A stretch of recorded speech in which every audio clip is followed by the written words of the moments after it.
You know what?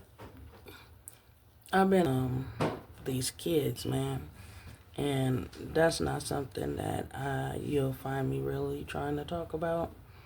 Um, but I think that's part of who I am because of me growing up, and I don't know. It's just awkward trying to over look those things, but yet find something to talk about.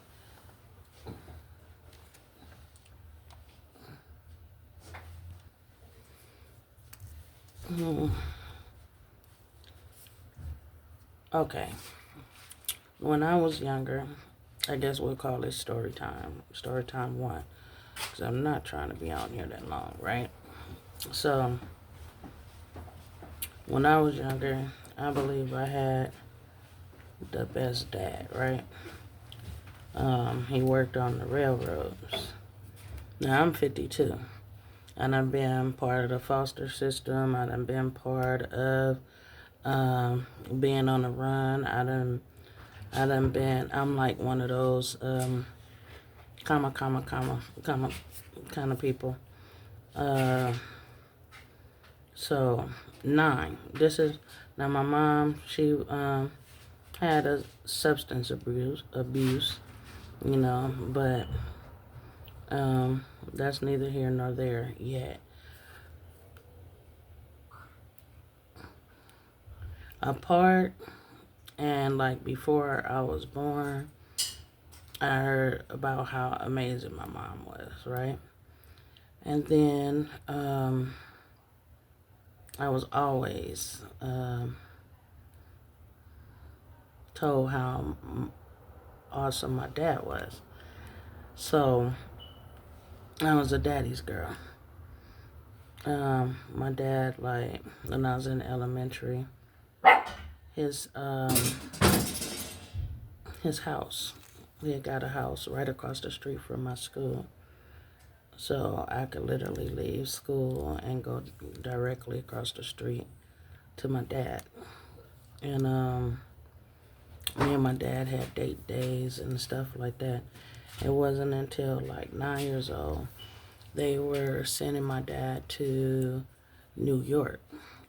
I guess that's where his job transferred him to. I remember the night he left. I remember his people picking me up in his van, taking me to the airport, me watching my dad leave. I was kind of like the cash cow because my dad paid people to keep me when he was going out on his job or whatever. I didn't want to get like deep into this, but it was when age 12 is when money stopped coming. I stopped getting calls from my dad. I stopped getting the gifts that he was sending every Thursday. My phone calls every Thursday. And I think that's when all hell broke out. Now other things happened. On and off, just jumping from one side of the family to the other. I'm sorry about that. This I didn't think it was gonna be that hard. So I guess when checks stopped coming in and things, I ended up with an aunt that had a boyfriend. He was a dope dealer, slash, all these things that I was in. Anyway, we know how they go. Oftentimes. I was having sex with him for money. And I think my auntie knew, because all of a sudden she was always like a mean person, but her beatings became severe. I mean, to the point where the extension cord was leaving whips, and then she would make me go and get in the bathtub, hot water, and sometimes I was so scarred up that I couldn't go to school. And when the school would come and try and check on me and stuff, I was put in the bedroom, told to be quiet. And anyway, I left. I remember this particular day. Me and another aunt got into it because she had a daughter that was a preemie, that was like so small she could fit in one hand, and she had oxygens and tubes, and I was told to change her diaper, and I was really kind of like scared. That's how tiny she was. And I was really kind of like scared, scared that you would hurt her or whatever. But all this stuff was going on, and my mom ended up getting caught in another state, transporting,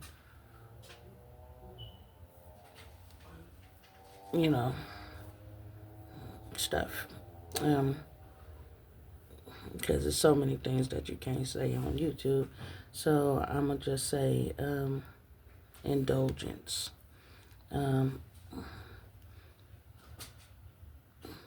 So I was basically left to anyone that would have me. And we couldn't find my dad, right? Later on, so that day, end up getting in trouble by my aunt because I didn't change the baby's diaper correctly. Words was exchanged. I left out the house, got on the bus, went and spent the night at the beach. And the next morning, I caught the bus like close to the house, but I got off the bus because I was contemplating, am I going to go back there or what am I going to do? So the mean aunt had a friend that worked at the elementary that I attended. And she saw me. And she said due to her job, she couldn't leave me out on the street. So she was like, it was either one or the other.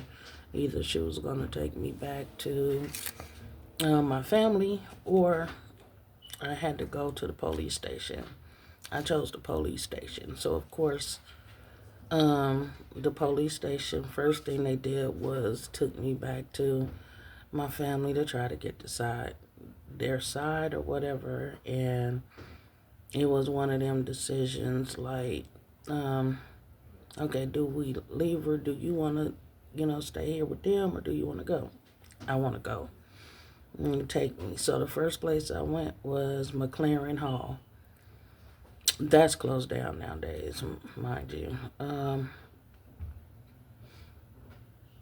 So staying in McLaren Hall a couple of times, couple of days.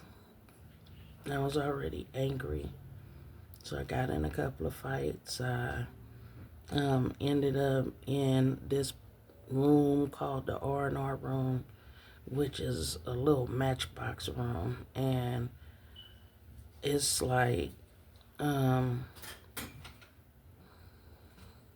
don't know, it's like caged dogs or something, because it's a little room. It's just this little window that's on the door. It's no beds, no chairs, no nothing. It's just you sit there on this hard floor. And I guess part of my punishment, I really didn't care about too many things at that time. It was just all about my great grandma and my dad. So I used to be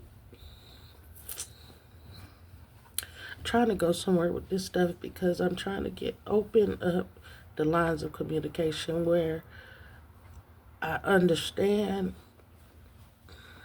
a lot of the mental stuff that went on with them babies that was in that house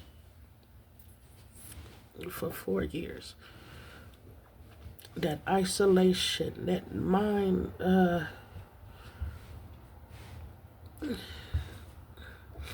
it's just something that goes on in your mind, and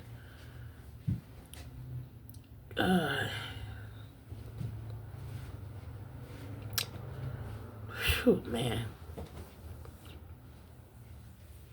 it's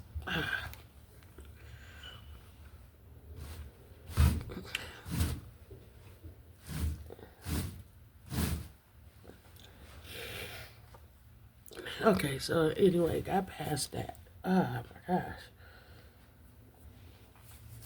So anyway, I ended up at a foster home over on Jefferson. I remember. No. That one I was actually sent to the one on Washington and Crenshaw. I was only there a couple of days, but I was comfortable because it was an old lady, and then they had this other teenage girl come in, and she was disrespecting her and stuff like that. And I always had